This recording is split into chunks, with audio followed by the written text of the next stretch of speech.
میت کے ساتھ 3 چیزیں جاتی ہیں۔ اب وہ 3 چیزیں کیا ہیں جو میت کے ساتھ جاتی ہیں، ابھی انشاءاللہ ہم آپ کو بتائیں گے، آپ کا ایمان تازہ ہو جائے گا سن کر۔ الحمدللہ رب العالمین، تمام تعریفیں اللہ تبارک و تعالیٰ کے لیے جو تمام جہانوں کا مالک ہے۔ ناظرین کرام، جب بندہ اس دنیا سے جاتا ہے، چاہے وہ کوئی بھی ہو، مرد ہو یا لیڈیز ہو، کوئی بھی ہو، جب بندہ یا بندی اس دنیا سے جاتے ہیں تو اس کے ساتھ 3 چیزیں جاتی ہیں۔ اب وہ 3 چیزیں کون سی ہیں جو اس کے ساتھ جاتی ہیں؟ آئیے ہم آپ کو بتاتے ہیں۔ حضور صلی اللہ تعالیٰ علیہ وسلم نے ارشاد فرمایا، حضور صلی اللہ تعالیٰ علیہ وسلم کی ایک حدیث ہے ترمذی شریف کی، فرماتے ہیں وعن انس رضی اللہ عنہ، حضرت انس رضی اللہ تعالیٰ عنہ روایت کرتے ہیں، قال یتبع المیت 3، حضور صلی اللہ تعالیٰ علیہ وسلم نے ارشاد فرمایا یتبع المیت 3، میت کے ساتھ 3 چیزیں جاتی ہیں۔ اب وہ 3 چیزیں کیا ہیں؟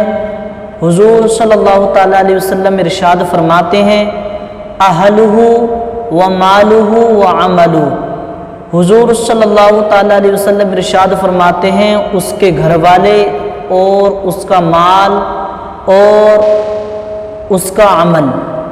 پھر آگے حضور صلی اللہ تعالیٰ علیہ وسلم ارشاد فرماتے ہیں فیرجع 2 ویبقى 1، حضور صلی اللہ علیہ وسلم فرماتے ہیں کہ 2 چیزیں واپس آ جاتی ہیں، لوٹ آتی ہیں، ویبقى 1، اور ایک چیز باقی رہتی ہے۔ اب وہ 2 چیزیں کون سی ہیں جو واپس لوٹ کر آ جاتی ہیں، اور وہ ایک چیز کون سی ہے جو باقی رہتی ہے؟ پھر آگے حضور صلی اللہ تعالیٰ علیہ وسلم ارشاد فرماتے ہیں یرجع اہلہ و مالہ، یعنی اس کے گھر والے اور اس کا مال تو واپس لوٹ کر آتے ہیں، وَيَبْقَى عَمَلُهُ، اور اس کا عمل باقی رہتا ہے۔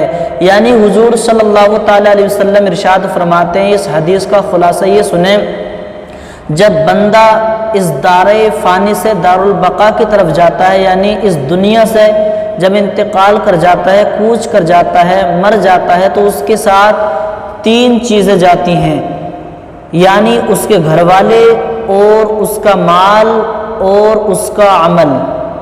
اب اس کے گھر والے اور اس کا مال تو واپس آ جاتا ہے، وَيَبْقَى عَمَلُهُ، اور اس کا عمل باقی رہتا ہے۔ یعنی انسان دنیا میں آ کر جو بھی کچھ کرتا ہے، اچھائی و برائی کرتا ہے، جتنی نمازیں پڑھتا ہے، جتنی عبادت الہی میں مشغول رہتا ہے، جتنی اللہ تبارک و تعالیٰ کی عبادتیں کرتا ہے یا کوئی بھی دینی کام کرتا ہے، یعنی خلاصہ ہے کہ جو بھی عمل کرتا ہے وہی عمل اس کا باقی رہتا ہے، باقی ساری چیزیں واپس آ جاتی ہیں۔ تو میرے بھائیوں،